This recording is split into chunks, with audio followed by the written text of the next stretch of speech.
ये मात्र एक कहानी नहीं है, इस कहानी में एक दर्द है, एक सीख है जो हमें अक्सर जीवन में सहायक है। हम अक्सर अपने अहंकार में आकर अपनों से नाता तोड़कर गैरों के ऊपर विश्वास करते हैं और इस बात का हमें तब अनुभव होता है जब मुसीबत के समय वो साथ छोड़ देते हैं। ऐसी ही एक कहानी है। अशोक हॉस्पिटल के एक वार्ड में माथा पकड़े बैठा था। उसकी गोद में 1 साल की बेटी सो रही थी। 3 साल का बेटा उसकी बाह पकड़े खड़ा था। पास में ही उसकी पत्नी बेड पर लेटी हुई थी। पत्नी को बीमार हुए 1 महीना हो गया था, मगर अभी भी वो गंभीर रूप से बीमार थी। पत्नी बीपी लो होने के कारण बेहोश हो गई थी। हॉस्पिटल लाने के बाद 2 दिन बाद उसे होश आया था, मगर इतनी देर तक बीपी लो रहने के कारण हार्ट, फेफड़े, किडनी और अन्य अंगों का बुरा हाल हो गया था। इलाज चल रहा था, मगर सुधार बहुत धीरे धीरे हो रहा था। वो 1 महीने से बीमार बीवी और 2 छोटे बच्चों को अकेले संभाल रहा था। वो पिछले 4 दिनों से नहाया भी नहीं था। उसकी हालत इतनी खराब थी कि वह कहीं अकेला बैठकर रोना चाहता था। शुरू में कुछ यार और मोहल्ले के कुछ लोग मिलने आए थे। उसके बाद तो लोगों ने फोन उठाना भी बंद कर दिया था कि वो कहीं पैसे ना मांग ले। शहर में वो ज़्यादा लोगों को जानता भी नहीं था, क्योंकि 3 साल पहले वो माँ बाप और भाई भाभियों से लड़कर इस शहर में आया था। तभी से बीवी बच्चों के साथ किराए के मकान में रह रहा था। घर में कोई बीमार पड़ता है तब सगे संबंधी और रिश्तेदारी काम आते हैं। अशोक तो ससुराल वालों से भी लड़कर बैठा था। 2 रुपए कमाने के शुरू किए घमंड में अपनों से ही दूरी बना बैठा था। अचानक उसने हिम्मत करके अपनी माँ को फोन मिलाया। पूरी घंटे जाने के बाद भी माँ ने फोन नहीं उठाया। दूसरी बार फिर से कॉल किया तो माँ ने फोन काट दिया। उसे याद आया 3 साल पहले जब माँ से लड़कर आया था, तब उसने कहा था, तुम सब मेरे लिए मर चुके हो, मैं तुम लोगों का मुंह भी नहीं देखूंगा। माँ के फोन काटने पर वो निराश हो गया। उसकी आंखों से आंसू निकल आए। पास ही बेड पर सोई पत्नी टुकुर टुकुर कर देख रही थी। पति को रोते देखा तो उसकी आंखों में भी आंसू निकल आए। अशोक ने सोचा पापा को फोन करे, मगर पापा और बड़े भाइयों से बात करने की उसकी हिम्मत नहीं थी। एकमात्र माँ ही वो कड़ी थी जिससे वो बात कर सकता था, मगर माँ ने फोन काट दिया था। उसने एक बार और आखिरी कोशिश करने के लिए माँ को फोन मिला दिया। इस बार माँ ने फोन उठा लिया। माँ बोली, क्या है, हम लोग तो तुम्हारे लिए मर गए हैं, अब हमारे जीवित श्राद्ध करने के लिए फोन कर रहा है। माँ की आवाज़ सुनते ही उसका सब जवाब दे गया। वो रुंधे गले और बिगड़ते चेहरे के साथ इतना ही बोल पाया, माँ। फिर फफक फफक कर रोने लगा। वो माँ थी, औलाद का रोना कैसे सहन कर सकती थी। तुरंत माँ का गुस्सा शांत हो गया। सारे मन मुटाव एक पल में भूल गई। जिस तरह एक हिरनी अपने बच्चे के लिए तड़प उठती है, वैसे ही वो अधीर होकर बोली, क्या हुआ रे? रो क्यों रहा है? जल्दी बता बेटा, मेरा मन बड़ा घबरा रहा है। माँ के वात्सल्य भरे शब्दों को सुनकर वो जोर जोर से रोने लगा।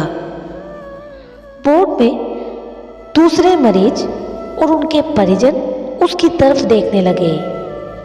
माँ अनर्थ के डर से बार बार पूछ रही थी, क्या हुआ बेटा, जल्दी बोलना।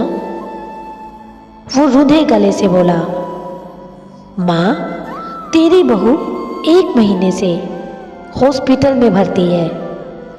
उसे और बच्चों को संभालते संभालते थक गया हूँ माँ।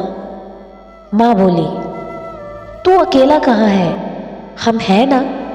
अभी तेरे पापा जिंदा हैं, माँ जिंदा है, 3 बड़े भाई हैं, भाभियाँ हैं। बताने में तुमने इतनी देर क्यों कर दी? तू अब फिक्र मत करना, 2 घंटे में सबको लेकर आ रही हूँ। तू हिम्मत रखना। आज बरसों बाद उसे माँ के वचन अमृत तुल्य लगे। शरीर में जान आ गई। ऐसे लगा जैसे अब सब कुछ ठीक हो जाएगा। वो खड़ा होता हुआ पत्नी से बोला, अब तो बिल्कुल ठीक हो जाएगी, माँ आ रही है। पत्नी रोते हुए सारी बातें सुन रही थी। बोली, परिवार आ रहा है। ये सुनकर मेरी भी हिम्मत बन गई। कुछ देर बाद ही उसका पूरा परिवार वहां पहुंच गया। बाप ने जब उसके कंधे पर हाथ रखा तो वो पिता के सीने से चिपकते हुए रो पड़ा। रोते रोते बोला, माफ कर दो पापा। पिता ने उसे बाजुओं में कसते हुए कहा, रो मत, मैं हूं ना। भाइयों से गले मिला तो वे बोले, ज्यादा बड़ा हो गया है क्या? इतनी बड़ी बात हो गई और तू अब बता रहा है? तीनों भाभियां भी साथ आई थी। साथ में घर से खाना बनाकर भी लाई थी। 3 साल बाद उसने अपने घर का खाना खाया। फिर माँ ने उसे नहाने के लिए घर भेज दिया। परिवार के आने से वो हल्का फुल्का महसूस कर रहा था। घर पहुंचते ही नहाकर बेफिक्र होकर सो गया। 1 महीने बाद उसे चैन की नींद आई। उसकी पत्नी, जो 1 महीने से बेसुध थी, परिवार के आते ही चैतन्य हो गई। अपनों का साथ दवाई का काम कर गया। वो 7 दिन में ही ठीक हो गई। अशोक और उसकी पत्नी को समझ में आ गया कि परिवार के बिना कुछ भी नहीं है। इसलिए वे अपने परिवार के साथ गांव लौट गए। कहानी से सीख यही है कि आजकल यारी दोस्ती तो सिर्फ मतलब की रह गई है। ऐसे मौके पर सही मायनों में अपना परिवार ही काम आता है। इसलिए बेशक अलग रह लीजिए, मगर अपनों से जुड़े रहिए। गुरूर में उन्हें खोने की गलती मत करिए, क्योंकि अपने तो अपने होते हैं। उनके बिना इंसान भीड़ में भी अकेला है। इस कहानी से और भी कई बातें सीखने को मिलती हैं, जैसे परिवार ही असली सहारा होता है। मुश्किल समय में दोस्त और परिचित भले ही साथ छोड़ दें, लेकिन परिवार हमेशा आपके साथ खड़ा रहता है।